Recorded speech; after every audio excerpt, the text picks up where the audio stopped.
Egypt, land of the pyramids and pharaohs. One of the most studied and scrutinized civilizations of the ancient world, and yet it remains veiled in mystery. In this video, we are going to see that the Qur'an reveals secrets about Egypt that until recently were lost to mankind.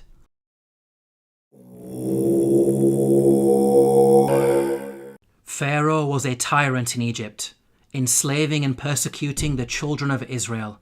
The Qur'an states the following about the death of Pharaoh and his supporters.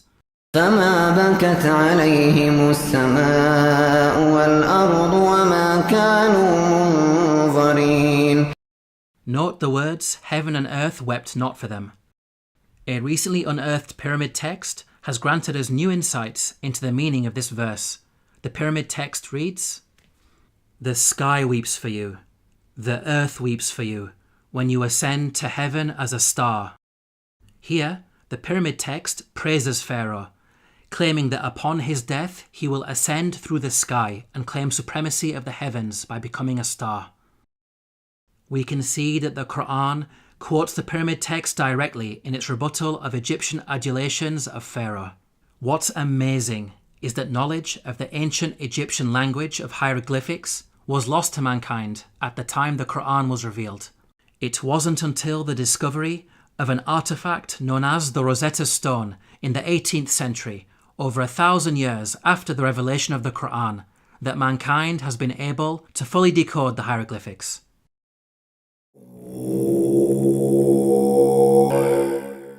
When you hear the word Pharaoh, what comes into your mind?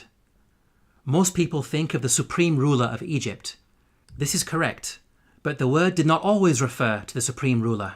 Ancient Egyptian history is divided into different periods.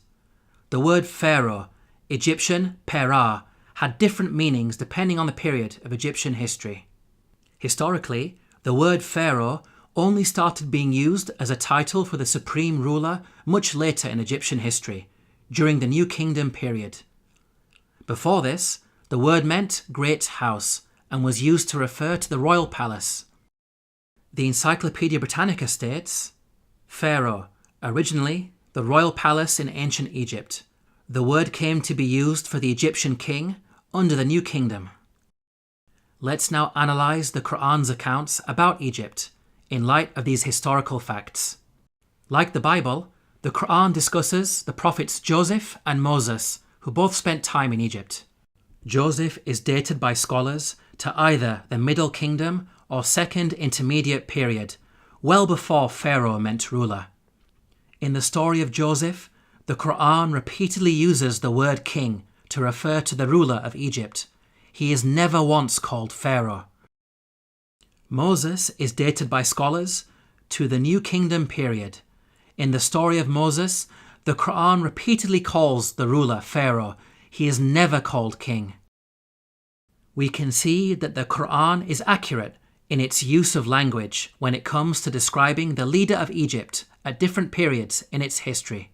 How could the author of the Qur'an have known this? The only source of information about ancient Egypt that would have been readily available are the Bible-based stories. To claim that the Qur'an copied from the Bible is problematic because the Bible uses the word Pharaoh to refer to the Egyptian ruler in the story of Joseph, which is historically inaccurate. The Qur'an cannot have copied from the Bible because the Qur'an corrects the Bible.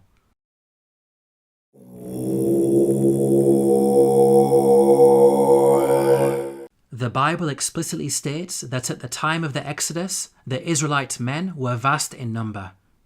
The Israelites journeyed from Ramesses to Sukkoth. There were about 600,000 men on foot, besides women and children. If we factor in the women and children, then the total number of Israelites would realistically be in the millions. This claim of a vast nation is problematic in light of other information that the Bible provides. Firstly, Pharaoh is said to have appointed 2 midwives to deliver and murder Israelite babies. The king of Egypt said to the Hebrew midwives, whose names were Shiphrah and Puah, "When you are helping the Hebrew women during childbirth on the delivery stool, if you see that the baby is a boy, kill him." 2 midwives would only be sufficient for such a task if the Israelites were small in number and giving birth to a manageable number of babies. 2 midwives would not be sufficient for a vast nation of millions. Secondly, the Bible tells us that after the Exodus, God informed Israel that they would not be granted the land of their enemies straight away. But I will not drive them out in a single year, because the land would become desolate and the wild animals too numerous for you. Little by little, I will drive them out before you, until you have increased enough to take possession of the land. Note the reason for the Israelites being denied immediate possession of the land. It is said that wild animals will overpower them. Such a statement only makes sense if the Israelites were small in number and not a vast nation of millions, as the Bible claims. By contrast, the Qur'an states that the Israelites were only a small band at the time of Moses. فأرسل فرعون في المدائن حاشرين إن هؤلاء لشرذمة قليلون. We can see that the Qur'an fixes the contradictions that are present in the biblical narrative.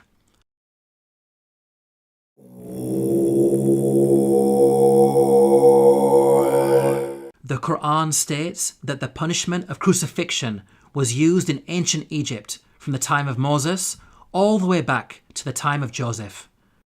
Now, the word crucifixion typically brings to mind the Roman cross. However, in antiquity, there were different forms of crucifixion.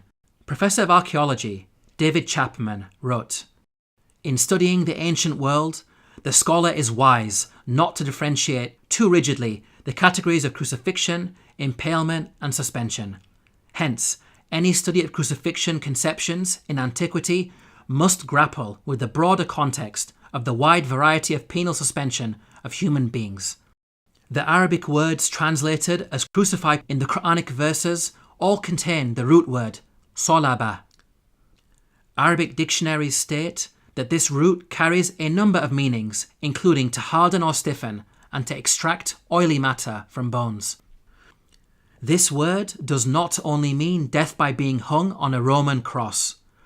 Rather, it indicates any method of execution which makes the body hardened or stiffened and results in the leaking of bodily fluids.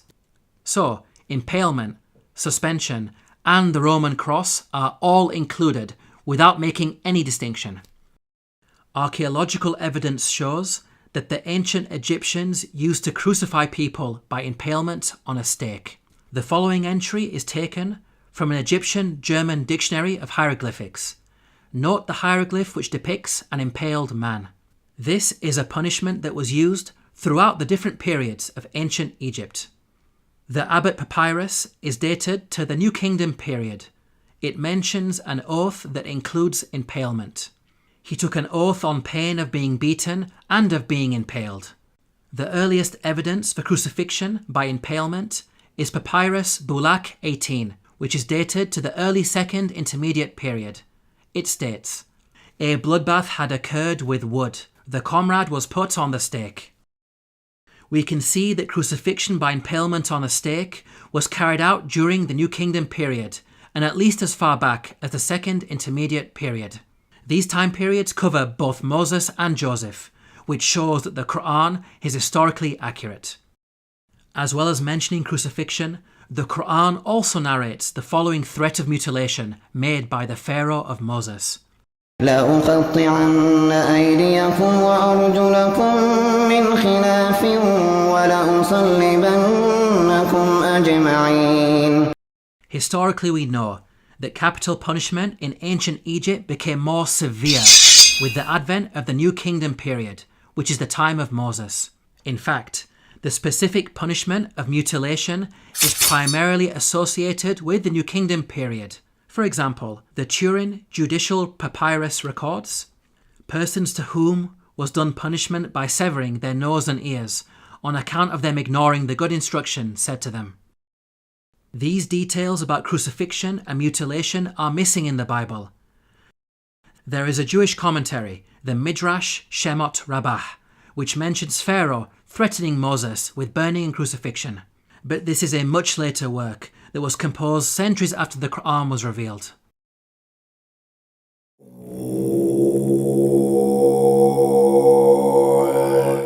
Neither the Bible nor Qur'an identifies the Pharaoh of Moses by name.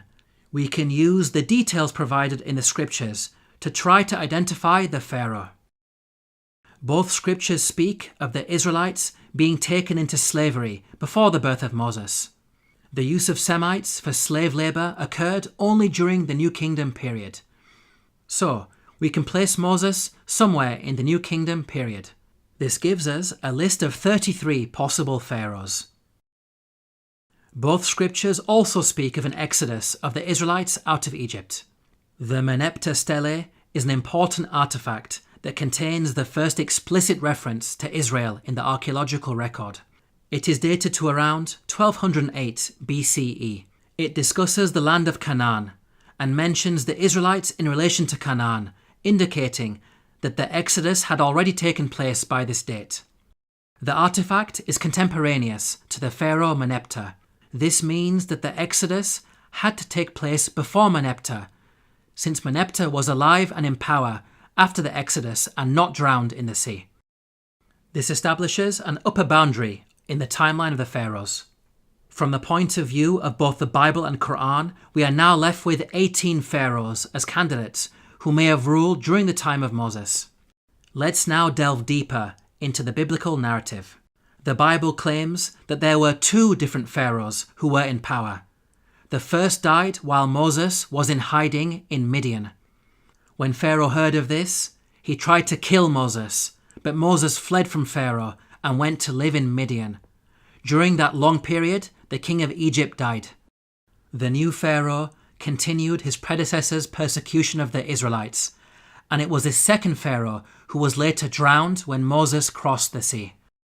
The Bible gives us a timeline for these events. The burning bush encounter with God took place when Moses was 80 years old. So from his birth to the Exodus, there was a span of at least 80 years, during which 2 pharaohs ruled Egypt. Now, there is a big problem if we compare this biblical narrative to the timeline of the pharaohs. We've seen that the Bible claims exactly 2 pharaohs ruled during the 80-year period from the birth of Moses to the Exodus. If we consider the number of years that each of the pharaohs ruled, we can see that there is no 80-year period during which only 2 pharaohs ruled. Any given 80-year period will give you at least 3 pharaohs in power. We can see that the biblical narrative contradicts the historical evidence. Let's now compare the Quranic narrative. Unlike the Bible, the Qur'an depicts a single pharaoh reigning from the birth of Moses all the way up to the Exodus. The Qur'an informs us that Moses fled to Midian when he reached the age of maturity. The Qur'an defines the age of maturity as 40 years old. The Qur'an also informs us that during his time in Midian, Moses spent 8 to 10 years in the service of his father-in-law before returning to Egypt to face Pharaoh. This means that Moses was at least 48 years of age when the Exodus happened. The only Pharaoh during the New Kingdom period who had such a lengthy reign as an absolute ruler was Ramesses II, who ruled for 66 years. The Quranic account is perfectly in line with the historical evidence and fixes the chronological issues that are present in the biblical narrative.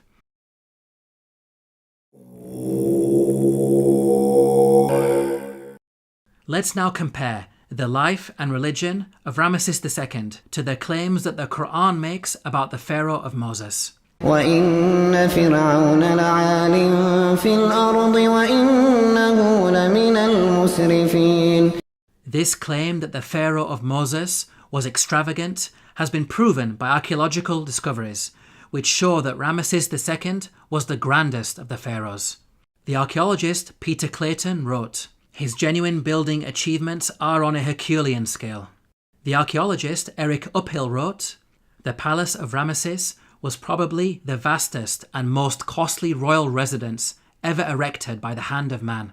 The Egyptologist Kenneth Kitchen wrote, Certainly, in his building works for the gods, Ramesses II surpassed not only the 18th dynasty, but every other period in Egyptian history.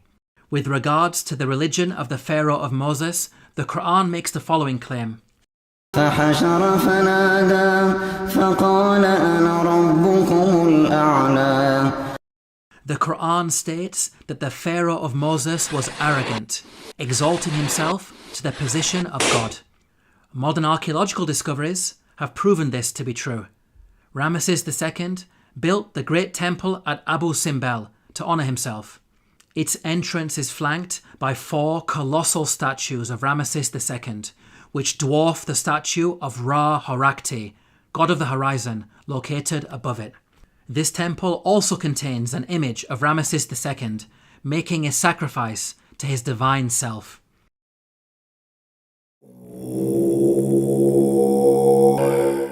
The Qur'an makes the following claim about the Pharaoh of Moses, who God drowned in the sea. فاليوم ننجيك ببدنك لتكون لمن خلفك آية. We can see that the Qur'an explicitly states that the Pharaoh's body will be preserved as a sign for future generations. Note that the Qur'an never makes such a statement about any of the other destroyed nations that it discusses, typically stating that their abandoned buildings and ruins have been made signs for later generations. This claim about a body being preserved is unique to the Pharaoh of Moses. The body of Ramesses II was discovered by archaeologists in the year 1881 CE. The mummy has been on display in the Cairo Museum, and over the last century, it has been seen by millions of tourists from all over the world. In the following documentary, Sir Tony Robinson states that Ramesses II is one of the few pharaohs whose body has survived largely intact. Just across the river from Luxor lies the famous Valley of the Kings, where Ramesses himself was buried. His mummy was discovered in 1881. One of the few pharaohs whose body has survived largely intact. Historically, priests had concealed his body in a secret location in the year 1000 BCE because of a problem with grave robbers. Nothing was known about his mummy in the intervening period of almost 3,000 years. At the time the Qur'an was revealed, the whereabouts and fate of Pharaoh's body was unknown. During the 3,000-year period in which the body was hidden, it could easily have been damaged or stolen. It may have even remained lost forever, locked away in its secret location, never to be rediscovered.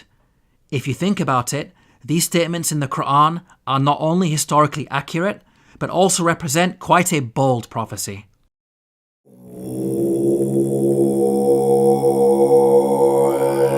The Bible informs us about a series of plagues that God brought upon Egypt. The book of Exodus informs us that the first 6 of these plagues are as follows. First, the Nile was turned into blood. Second, masses of frogs. Third, swarms of mosquitoes. Fourth, swarms of flies. Fifth, the death of livestock. Sixth, boils on people and animals. Now at first glance, this series of plagues in the biblical narrative may seem random and unrelated. However, the Qur'an sheds light on these events. The Qur'an states the following about the divine punishments against Egypt. فأرسلنا عليهم الطوفان والجراد والقمل والضفادع والدم آيات مفصلات فاستكبروا. Notice the first punishment mentioned by the Qur'an, a flood. This is an important detail that is not found in the Bible. This punishment of a flood actually explains the 6 seemingly random and unrelated plagues in the biblical narrative. A flood would result in high concentrations of red earth entering the Nile River and causing a blood-like colour, killing fish and making the water undrinkable, as described in the biblical narrative. This phenomenon is attested to historically, as recorded by a Middle Kingdom Egyptian sage. See, the river is blood. One shrinks from other people and thirsts for water. The rest of the biblical plagues are also easily explained as a consequence of the flood. Frogs, mentioned in plague number 2, are known to fill the land after Nile floods. The death of the frogs recorded in the biblical narrative can be caused by contamination of anthrax that was carried over from the rotting fish. Mosquitoes, mentioned in plague number 3, proliferate after Nile floods, as the pools of water left over from the flooding would have allowed them to overbreed. Swarms of flies, mentioned in plague number 4, will be brought about by the massive death of frogs on the land. The death of pasturing livestock, mentioned in plague number 5, can be explained by anthrax, as brought on the land by the frogs. The boils on humans and cattle, mentioned in plague number 6, may have been caused by bites. The stable fly in particular is infamous for its vicious biting of mammals. We can see that the Qur'an's mention of a flood easily explains the biblical plagues, which are not random as initially appears to be the case, but in fact a series of interrelated events.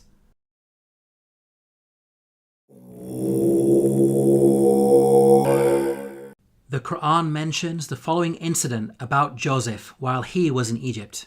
وشروه بثمن بخس دراهم معدودة وكانوا فيه من الزاهدين.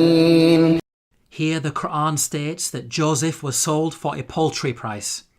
The Arabic phrase used is darahima ma'dudatin, which contains the words dirham and ma'dud. Dirham means a unit of silver coinage or weight. Ma'dud means countable or limited in number. So the Qur'an is making the claim that Joseph was sold for a small amount of countable silver. There is plenty of historical evidence that standardized units of silver were used in transactions in ancient Egypt. Small pieces of silver, known as shati, were used in trade. The tomb of Nyanknum and Khnumhotep is dated to the Old Kingdom period. It contains a scene of a busy open-air market with goods for sale. Cubits of cloth, for example, are said to be sold for 6 shati. The Rind mathematical papyrus is dated to the Second Intermediate period. It discusses the relative values of gold, silver and lead in terms of shati. Small silver bars bearing the name of Pharaoh Tutankhamun have been dated to the New Kingdom period. They are inscribed with a hieroglyphic which states, Tutankhamun, ruler of Heliopolis in Upper Egypt. Until recently, historians believed that the minting of precious metals was a later Greek invention. These recent Egyptian archaeological discoveries have forced historians to completely revise their understanding of coinage in the ancient world. How is it possible that such knowledge was revealed in the Qur'an nearly 1,500 years ago? The Bible mentions that Joseph was sold for 20 of silver. However, this sale is said to have taken place with some Arabs outside Egypt. By contrast, the Qur'an states that the sale took place inside Egypt. So, the Bible could not have been used as a source by the Qur'an. It is in fact the Bible that contains historical errors when it comes to coinage. For example, the Bible makes the claim that a gold coin known as the darik was used at the time of King David. They gave toward the work on the temple of God 5,000 talents and 10,000 dariks of gold.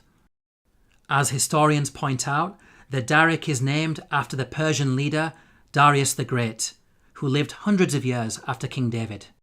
The Jewish Encyclopedia acknowledges this error. A notable instance of anachronism occurs in 1 Chronicles 29:7. Gold dariks, coins which were not struck before the time of King Darius I, i.e., more than 400 years after David.